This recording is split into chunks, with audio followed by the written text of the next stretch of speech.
Greetings everyone. I know आज का दिन बहुत बेकार है बिकॉज आज जजमेंट आया है 3 इयर्स प्रैक्टिस रूल का। मैं भी बहुत ज़्यादा डिसअपॉइंटेड हूँ। क्यों डिसअपॉइंटेड हूँ? क्योंकि मैं खुद प्रिपेयर कर रहा था for the judicial services.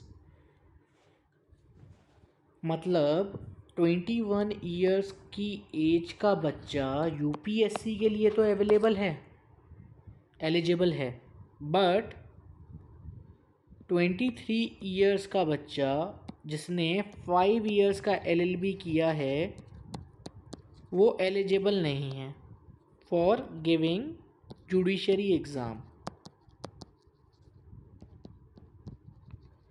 And इसमें भी इन लोगों ने ऐसा नहीं किया कि उस चीज़ को कोई बीच का करके लाते कि 1 ईयर हो सकता था या एक एग्रीगेट परसेंटेज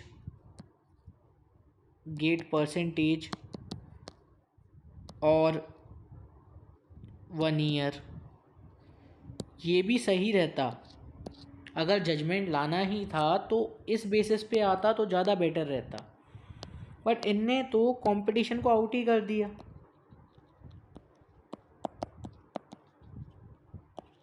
मतलब आज ये जो बच्चे इतने सालों से प्रिपेयर कर रहे हैं, बहुत से इन बच्चों में से मिडिल क्लास बच्चे हैं या लोअर मिडिल क्लास बच्चे हैं जिनके पास इतना फाइनेंस नहीं है कि वो अपने आप को फीड कर सकें खुद के पैसों पे। आज भी निर्भर हैं अपने मॉम एंड डैड पे। बट सुप्रीम कोर्ट जो कि एपेक्स कोर्ट है उसने इतना भी नहीं सोचा कि ये जो वो जजमेंट ला रहे हैं वो कितना ही ज़्यादा आर्बिट्ररी है। अब आप ही बताओ, इसमें जिस बच्चे ने एलएलबी किया है और जिसका ड्रीम ही था जज बनना, सब लोग आगे ये बोल रहे हैं कि प्लान 2 को करते हैं। अरे भाई, क्या पता किसी का प्लान 2 हो ही ना, उसे बनना ही जज था। अब वो बेचारा क्या करे? क्या ये जजमेंट किसी भी के लिए बेनिफिशियल है? ना ये जजमेंट कोचिंग इंस्टीट्यूट्स के लिए बेनिफिशियल है, ना लॉ कॉलेजेस के लिए बेनिफिशियल है, एट लास्ट स्टूडेंट्स के लिए तो बिल्कुल ही बेनिफिशियल नहीं है। आज पता है 3 साल में बच्चा क्या करता है? 3 साल में बच्चा सिर्फ सर्टिफाइड कॉपी लेने जाता है कोर्ट में, या कभी केस को आगे बढ़ाने के लिए एडजमेंट लेने। उसके अलावा वो बच्चा कुछ नहीं करता। तो मतलब जिस पर्सन के पास 3 इयर्स का एक्सपीरियंस नहीं है वो एलिजिबल होगा ही नहीं। और क्या पता, चलो मान लो उस पर 3 इयर्स का एक्सपीरियंस है, तो आप ये कैसे जस्टिफाई कर रहे हो कि वो डिजर्विंग है या नहीं है? ये भी हो सकता था कि आप ये कर सकते थे कि एग्ज़ाम बच्चा दे, आफ्टर सिलेक्शन उसको 2 इयर्स की ट्रेनिंग दे देते। वो भी तो हो सकता था। अब आप ये बताओ, ये एज ग्रुप रहता है, सबकी एक लाइफ स्पैन रहता है ऐसा। ये 18 ईयर्स से रियल लाइफ चालू होती है। 18 ईयर्स से रियल लाइफ चालू होती है। इसके बाद बच्चा लॉ स्कूल में 23 इयर्स तक की एज तक रहता है। उसके बाद वो 26 तक 3 इयर्स के प्रैक्टिस को वो करे। उसके बाद भी कोई गारंटी नहीं है कि वैकेंसी आती है या नहीं आती है। मान लो 3 इयर्स के बाद भी वैकेंसी आती है 2 इयर्स के बाद, अब तक वो बच्चा हो चुका है 28 इयर्स का। इन क्या गारंटी है कि फर्स्ट अटेम्प्ट में उसका पेपर निकलेगा? कोई गारंटी नहीं है।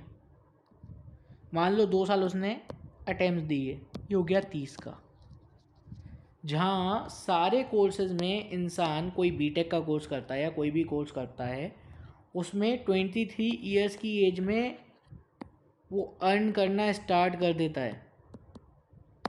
एंड यहाँ पे बच्चा 30 साल तक कोई अर्न ना करे, क्योंकि उसकी कोई लाइबिलिटीज़ थोड़ी ना है। उसको किसी को फीड नहीं करना, उसको अपनी लाइफ नहीं जीनी, सिर्फ एक ही लाइफ तो रह गई है कि जज बनना है।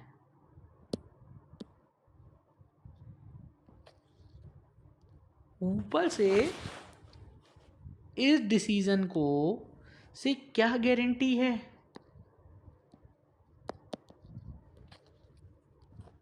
कि जो बच्चा 3 इयर्स रेगुलर प्रैक्टिस कर रहा है वो प्रॉपर जज भी बन जाएगा। जज बनने का एक ही तरीका है, वो है पहले उसका जो यंग एज है, यंग एज दैट मीन्स जो एग्ज़ाम क्लियर करने की एज होती है, जो सबसे ज़्यादा फोकस इंसान होता है वो 20 से लेके 25 तक की एज में होता है। उसके बाद उस पर और भी ज़्यादा रिस्पॉन्सिबिलिटीज़ आ जाती हैं, like family pressure.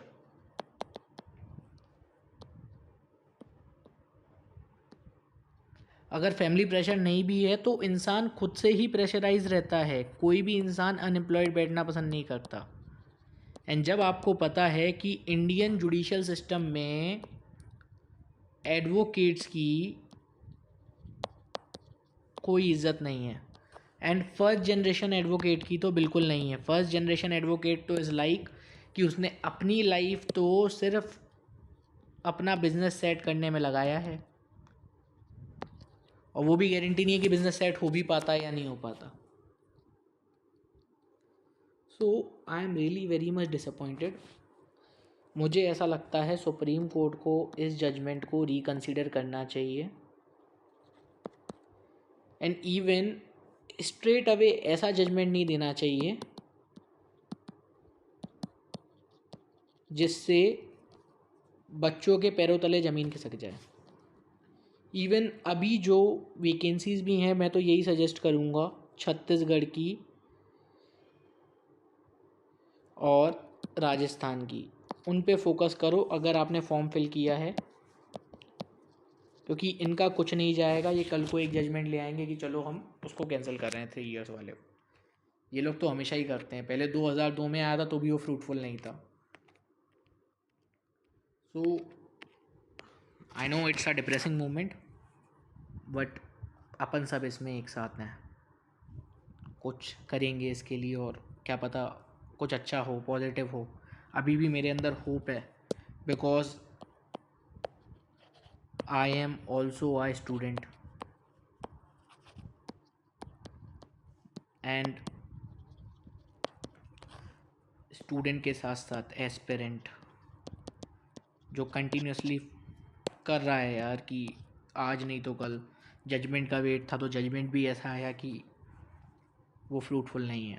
It's really very very disappointing.